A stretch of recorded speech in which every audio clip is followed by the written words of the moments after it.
വെറുതെ രണ്ടുപേര് പറയാം. ഈ നടി Shweta Menon I M the hottest and sexiest woman in the world എന്ന് പറഞ്ഞു. കേസെടുക്കാനുള്ള കാരണമാണ് അതിന് ഇല്ല, ഇനിയും ചിരിക്കാനുണ്ട് കേട്ടോ. സ്വന്തം പ്രസവം ചിത്രീകരിച്ച് സിനിമയാക്കി ലക്ഷങ്ങൾ ഉണ്ടാക്കി. ലോക സിനിമയിൽ ഈ പ്രസവം ചിത്രീകരിച്ച ഒരുപാട് സിനിമകളുണ്ട്. ഇയാൾക്ക് അതിനെക്കുറിച്ചൊന്നും വലിയ വിവരം ഉണ്ടാവും ഞാൻ പ്രതീക്ഷിക്കുന്നില്ല.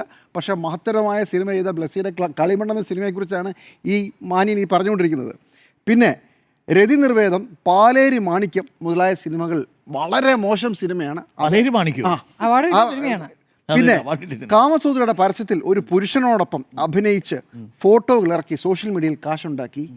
ഈ പൊട്ടാന്ന് വിളിച്ചാൽ പോലും മോശമാണെന്ന് തോന്നുന്ന രീതിയിലുള്ള അയാൾക്ക് പൊട്ടന്മാർക്ക് നാണക്കേടായിരിക്കും. അതുപോലത്തെ ഒരു ഒരു ഒരു ഒരു ഒരു ഒരു അബദ്ധ പഞ്ചാംഗം എഴുതി കൊണ്ടുവന്നിട്ട് കോടതി കൊടുക്കുക, അത് കൊണ്ടുവന്ന് പോലീസിൽ കൊടുക്കുക.